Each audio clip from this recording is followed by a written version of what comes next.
भारत और चीन के बीच कई दशकों के बाद बॉर्डर पर खूनी संघर्ष देखने को मिला। धूर्त चीन ने सारे समझौते को ताक पर रखकर भारतीय सेना की पलटन पर गलवान वैली में हमला कर दिया। भारतीय सेना ने यह स्वीकार किया है कि गलवान घाटी में देश के 20 बहादुर सैनिकों ने अपना सर्वोच्च बलिदान दिया है। वहीं चीनी पक्ष को भी भारी नुकसान उठाना पड़ा है। सूत्रों के मुताबिक चीन के 43 सैनिक या तो मारे गए हैं या फिर घायल हुए हैं, लेकिन चीनी सरकार 43 सैनिकों के मारे जाने या घायल होने की बात स्वीकार नहीं कर पा रही है।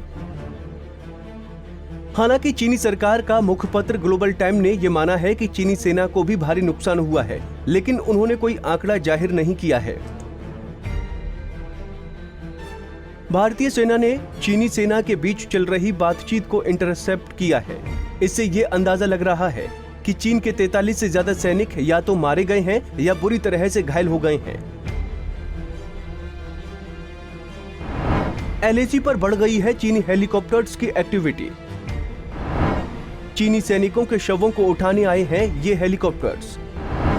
घायल सैनिकों को लेने के लिए आए हैं चीनी हेलीकॉप्टर्स। झड़प वाले इलाके में बढ़ी चीनी हेलीकॉप्टर्स की गतिविधि। ऐसे में ये सवाल उठता है कि आखिर चीन क्यों अपनी नुकसान की बात छुपाने में लगा है। चीनी राष्ट्रपति खुद को मजबूत नेता दिखाना चाहते हैं। चीनी नुकसान स्वीकारेगा तो शी जिनपिंग की मुश्किलें बढ़ेंगी।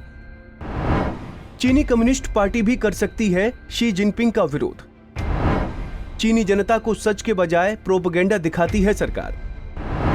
चीनी मीडिया सरकार के खिलाफ नहीं बोल सकती। चीनी सरकार ही सारी मीडिया हाउस पर नियंत्रण रखती है। चीन अपना नुकसान मान ले तो उसकी स्थिति होगी कमजोर। चीनी सेना का प्रोपेगेंडा दुनिया में खुल जाएगी पोल। चीन इस मामले को अपनी जनता के सामने पेश नहीं करना चाहता है। यही वजह है कि ग्लोबल टाइम्स ने अपने 16वें पेज पर इस खबर को जगह दी है। एक्सपर्ट का यह भी मानना है कि मरे और जख्मी हुए चीनी सैनिकों की संख्या पर आधिकारिक बयान नहीं आया है। इसका मतलब है कि अगर चीन के कम जवान मारे गए होते तो वो तरह तरह के दावे करते। चीन दावा करता कि भारत की तुलना में उसका कम नुकसान हुआ है।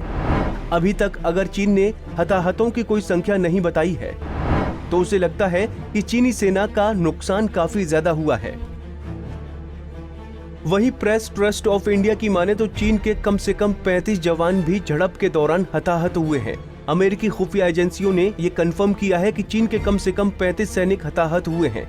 वहीं एक अन्य स्रोत का कहना है कि चीन के 43 सैनिकों की इस झड़प में मौत हुई है। चीनी सरकार अगर इस आंकड़े को स्वीकार कर लेगी तो उसकी जंग हसाई होगी। यही वजह है कि चीनी सरकार अपने हताहत सैनिकों की संख्या छुपाने में लगी है। पहले ही कोरोना वायरस की वजह से चीन पूरी दुनिया में घिरा हुआ है। ऐसे में अगर हताहत चीनी सैनिकों की संख्या का खुलासा हो गया तो चीनी राष्ट्रपति शी जिनपिंग की पोजीशन बहुत कमजोर हो जाएगी। लेकिन चीनी कम्युनिस्ट पार्टी की सरकार सच कितना ही छुपाए, पूरी दुनिया को यह पता चल गया है कि गलवान वैली में भारतीय सेना ने चीनी सेना को मुंहतोड़ जवाब दिया है और भारत सरकार ने सैनिकों को चीनी सेना के हमले का जवाब देने के लिए इमरजेंसी पावर भी दे दिया है। भारत सरकार ने साफ कर दिया है कि देश संप्रभुता से समझौता नहीं करेगा। Bureau report, Punjab Kesari TV.